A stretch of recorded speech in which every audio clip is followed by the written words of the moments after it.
If you are leading a spiritual process, it puts a lot back on you as the person in charge of this spiritual process. Just as if you are directing somebody in the 30-day retreat, you have to be a person of prayer, you have to know your own emotional life, you have to not be afraid of the big issues that can come up in a long retreat: bereavement, sexuality, vocation, call, etc. And just the same, in a process of guiding a province or accompanying a province, big issues come up. So one of my first points is, what concept do you have of yourself, of your role? And having a concept of yourself as a spiritual guide for the province or region is very freeing. You know what you're trying to do. Just like when you're accompanying somebody in the exercises, you know that you're accompanying them towards a closer relationship with Jesus and towards a choice, so too in the process of accompanying a province or a region. You're helping the province find Jesus in a new way, just grow in indifference, and make decisions. This is key. So if you've heard all the stuff from us about a spiritual process, you have to finish that with saying, and therefore I am leading a province or institution. I'm a spiritual guide for this group of people. You need to see that. Secondly, I mentioned yesterday Gregory of Nyssa. If you don't know where you're going, that's how you know you're on the right road. It sounds lovely. But have you ever get lost driving a car or in a city? My anxiety goes right up. Even with Google, I start blaming myself. I start blaming other people. So how do you deal with uncertainty? Is a second spiritual question. How free are you around failure or what others might perceive to be failure?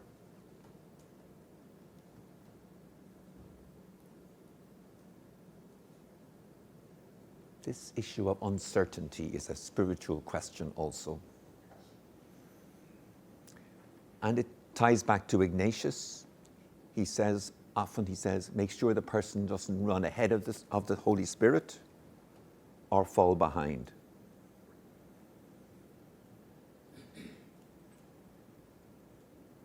Arturo Sosa is very good at staying in an uncertain place until the decision is ripe. He doesn't get pushed around because there's pressure from here or from there. How are you in those situations? It's worth praying about that in a couple of your morning meditations.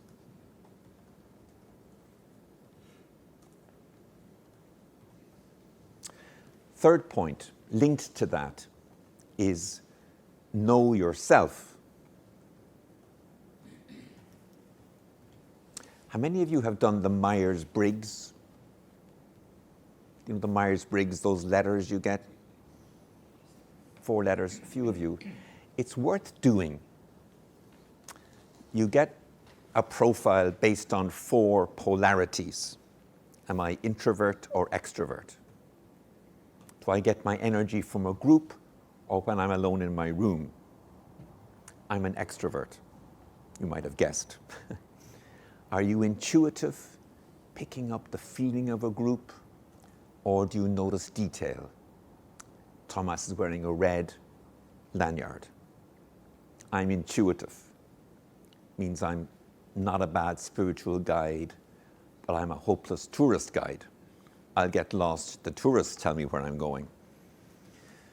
The third one is feeling or thinking. Am I a person who thinks my way through a decision or more happy with feeling? And the last one, very important, P or J. J will tend to want closure all the time, if you're a high J. P is like, no, let's delay that decision till the next decade, the next century. I'm kind of between the two. So know yourself. If you want closure, you'll tend to push the group perhaps too fast. So know yourself and use these little techniques. Conflict.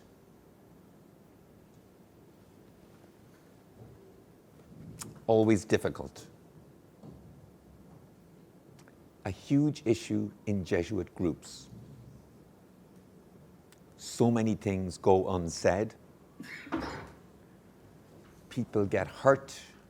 They take distance. And the closeness that we could have as brothers is missing.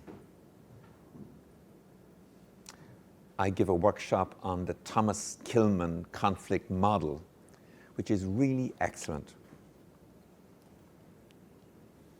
The questionnaire is online. You end up with a conflict profile. You can be a conflict avoider. You can be accommodating. So if the person says, let's go for dinner, and you say, sure, and they say, well, what would you like? You'd say, oh, I don't really mind, whatever.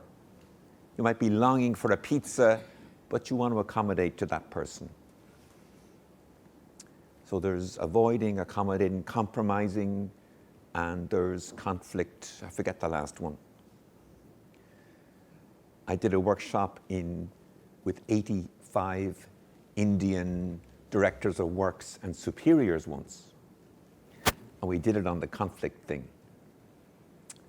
I spent a day on it. And at the end I said, now, how many of you are conflict? No problem, I'm fine with conflict. One person shot up his hand, one of the 85. And he went on down, and there were about 4 people, 5 people. And then, how many of you are conflict avoiders? 65. And they all laughed. And that was the first liberation. And Irish people are often conflict avoidant. We just don't like it. We go to the bar instead. Conflict avoiders. And we had an amazing conversation. I said, how does that work for you? They said, well, I was a superior of a community, and there was a man drinking, and I never challenged him. We worked around it. We locked the drink away. Then the community got angry with me, and I had to take the flak. And the community polarized.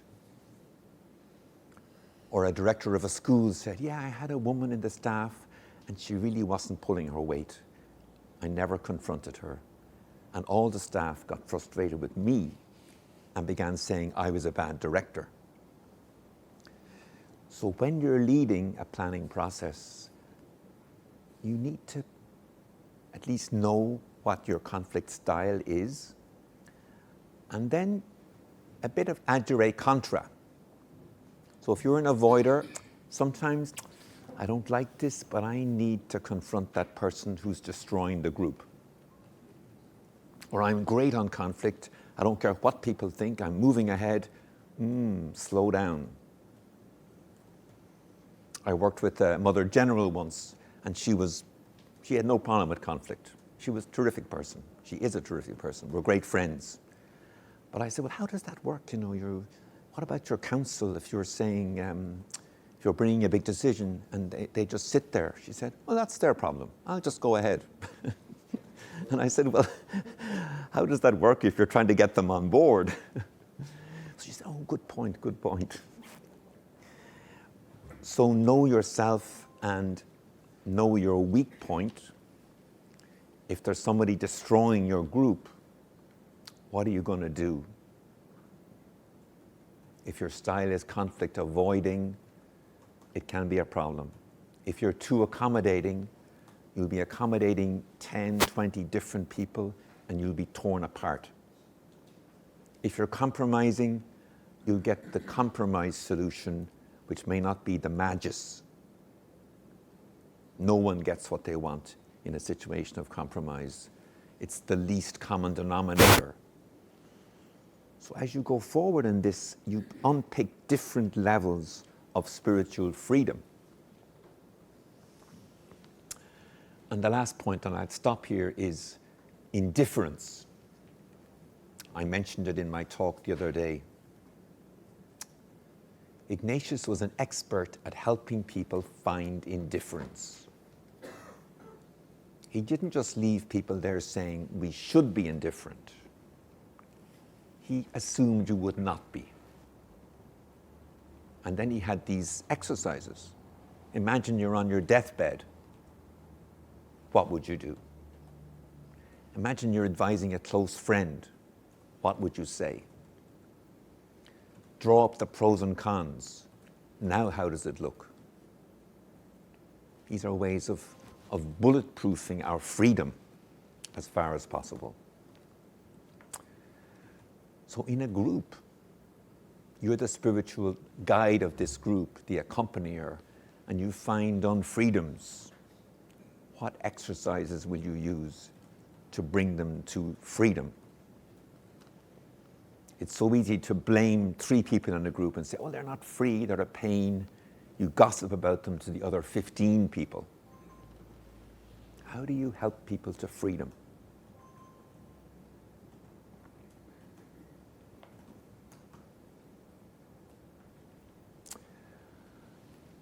Then I had 2 other points. One is get a good spiritual director or a mentor. There'll be all sorts of movements going on in you. To sift those, to discern those. It could be by Zoom. I have a director at the moment by Zoom. He lives in England. I also have a guy had a guy in McKinsey's I used to talk to. He was a consultant, just to check in on the businessy side of things. As Christine was saying this morning, there's a lot of people who are willing to help us pro bono. This McKinsey person never charged me. He was a top-level McKinsey person, gave me great feedback.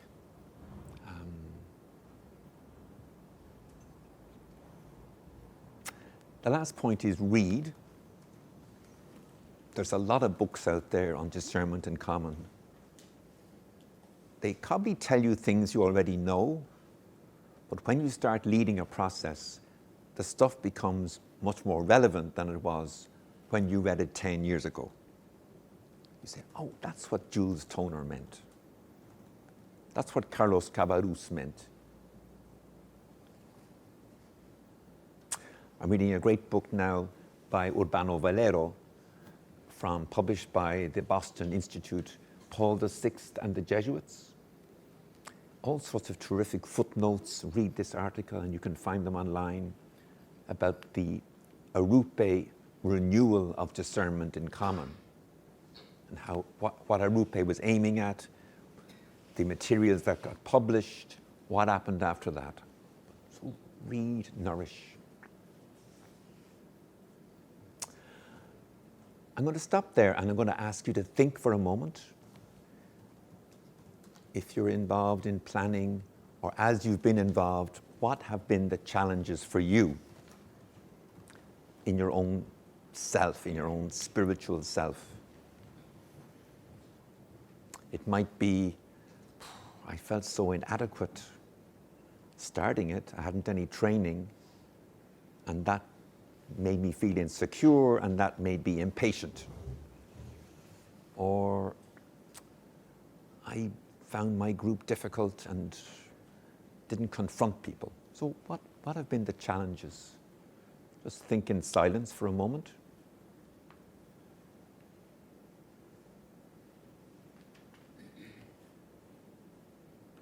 What are the areas that shoe.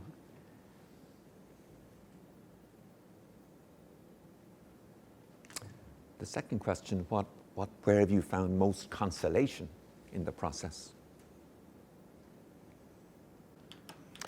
That's helpful. It reminds me to say something about spiritual conversation.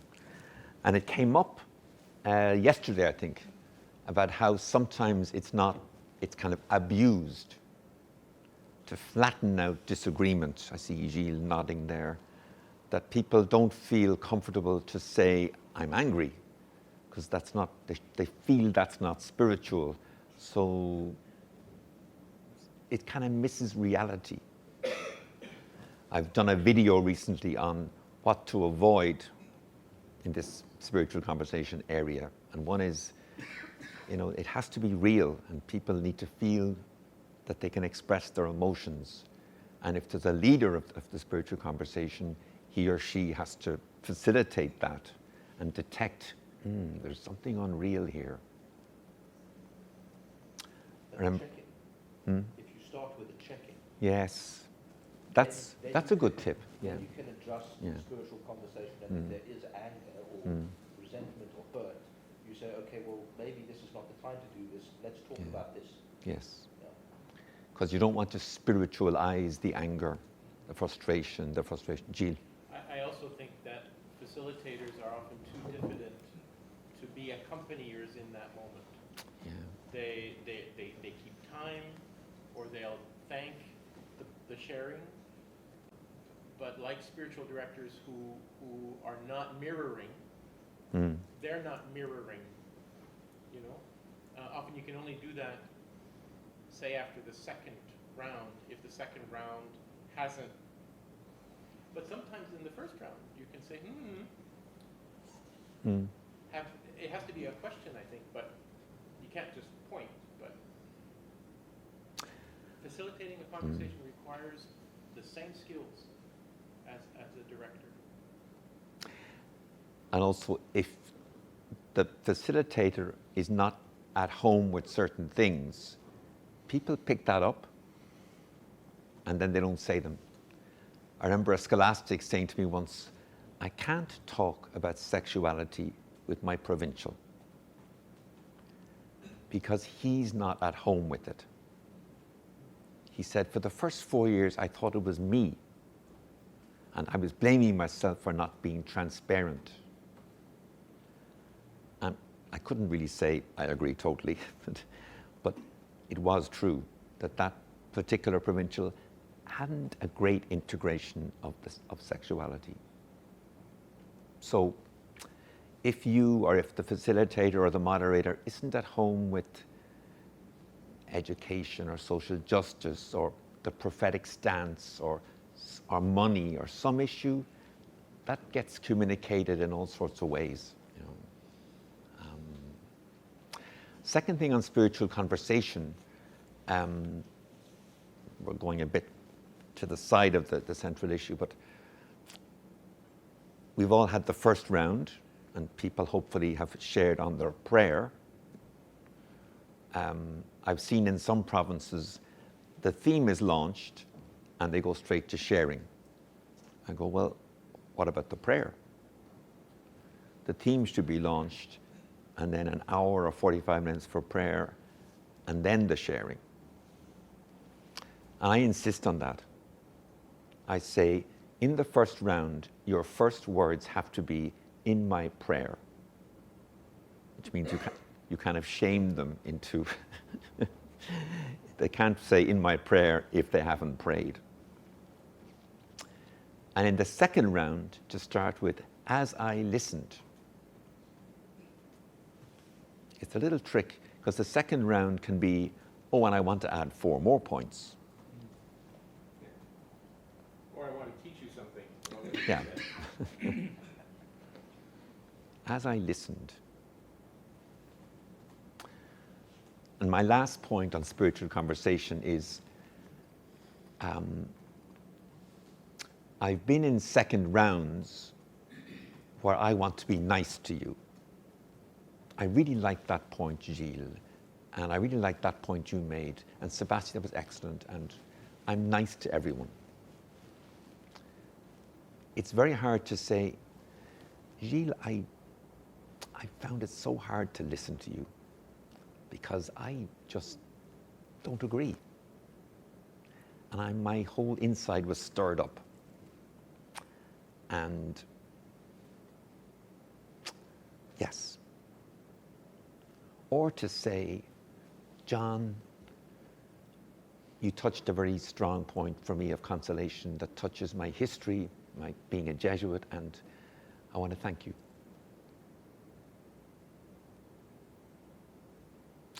The second round is this great opportunity to move into the space of intimacy,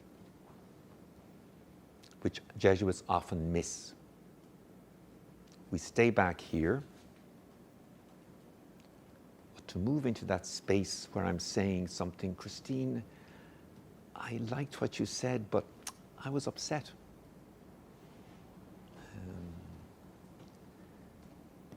If your province moves into that space and your community moves into that space, you're building real unity. You're not building on sand. You're building on honesty, but not honesty that's so tough. You're building on honesty that's humble. Okay, thanks to that first group. Sebasti, and your conversation. The failure thing, when I came here first, 7 years ago, so I'm in the General Council with Father General, and I don't speak Italian, and so very major themes are being raised, and I'm asked my opinion, and I can only say sì or no. And if somebody says, well, perché, why, I go, can't say. So this sense of being not very competent. That then moved on to taking over complicated jobs here and making presentations to the council. And the council, people are pretty good, like they're former provincials and there's Father General, and they're not stupid people. And they ask good questions. And I would feel myself, oh, I should have the answer to that question. Why can't I answer that? And I began to dread presenting to the council because of fear of failure. And then I moved through that with my spiritual director. And now when a question comes up, I'm much more able to say, you know, I haven't thought about that. What do you think? And that actually helps to build unity in the council, where I don't see the questions as adversarial. The question, I haven't thought about that.